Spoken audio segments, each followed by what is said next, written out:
Friends, आपको क्या लगता है हॉस्पिटैलिटी इंडस्ट्री मतलब ये जो होटल और रिसोर्ट्स वाला इंडस्ट्री होता है, इसमें क्या बिकता है? कस्टमर आता है और वो क्या लेके जाता है? किस चीज़ का वो पैसा देता है? कभी सोचा है?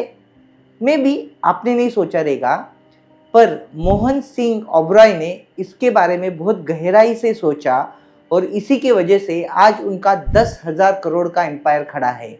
तो फ्रेंड्स, आज मैं आपको ये समझाना चाहता हूँ कि कस्टमर एक्सपीरियंसेस से आप कैसे आपके बिजनेस को ग्रो कर सकते हो।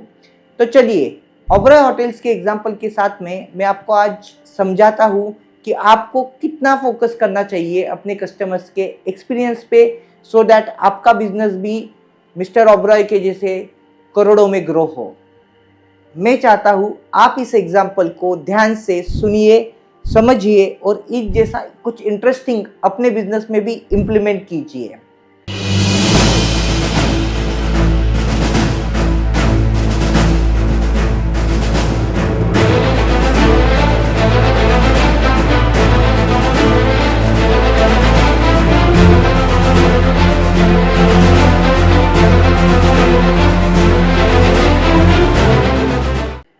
तो फ्रेंड्स, मिस्टर ओबरॉय ने उस होटल को बाय कर लिया जस्ट 5 सालों में, जहाँ पे वो एज एन मैनेजर काम कर रहे थे।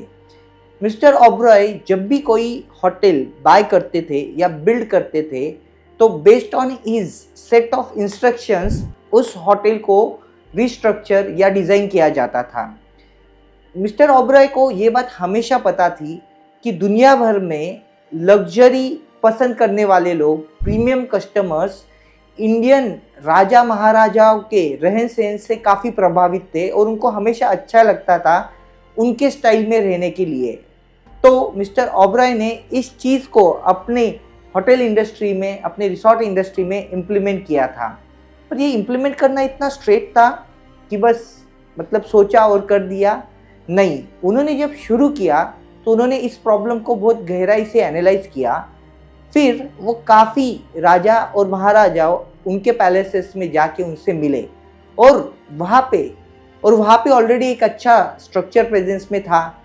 तो इन्होंने उनको रिक्वेस्ट किया कि अगर वो उनके पैलेस को कन्वर्ट कर देते एक अच्छे होटल में, तो ये उनके साथ में काम कर सकते हैं। उनकी इसी प्रपोजिशन को काफ़ी राजाओं ने, महाराजाओं ने एक्सेप्ट किया और अपनी प्रॉपर्टीज़ को ओबरॉय होटल के पास में दिया मैनेज करने के लिए।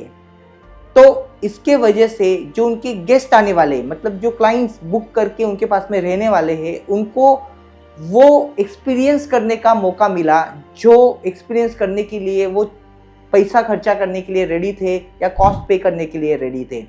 पर ये जो लग्जरी वाली चीज़ है, ये जो प्रीमियमनेस वाली चीज़ है, ये मिस्टर ओबरॉय के दिमाग में हमेशा से थी।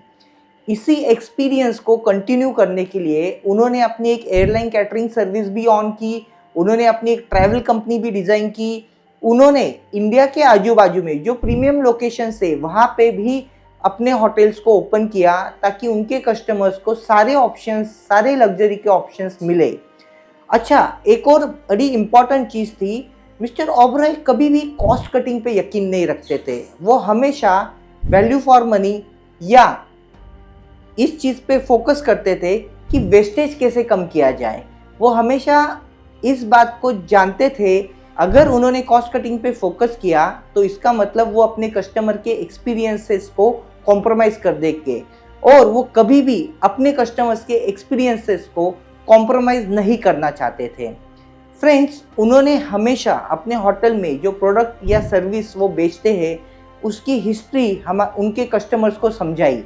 जो भी गेस्ट आते थे उन गेस्ट को वो ये समझाते थे कि कैसे वो प्रोडक्ट बनते हैं और उनमें क्या वैल्यूज़ है। इससे भी कस्टमर्स को बहुत खुशी होती थी। प्लस देखिए, बिजनेस है तो कुछ ना कुछ बैड एक्सपीरियंस, कुछ ना कुछ तो यहाँ वहाँ होगा ही होगा। तो उन्होंने अपने टीम को हमेशा स्ट्रिक्टली इंस्ट्रक्ट किया कि हमेशा कस्टमर से फीडबैक ले, अगर कुछ गड़बड़ हुई है, अगर कोई बैड एक्सपीरियंस क्रिएट हुआ है तो उसको वो अच्छा करे और कस्टमर्स को हैप्पीली ही अपने रिसोर्ट या अपने होटल से वापस भेजे।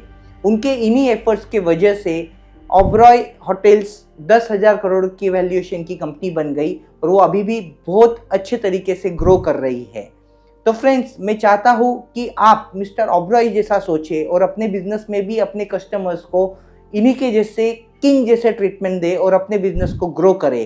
होप मेरा ये वीडियो आपको इंटरेस्टिंग लगा होगा। ऐसे ही अपकमिंग इंटरेस्टिंग वीडियोस के लिए प्लीज़ मेरे यूट्यूब चैनल को सब्सक्राइब करना। और हाँ, आज के आपके वक्त के लिए थैंक यू वेरी मच। नमस्ते।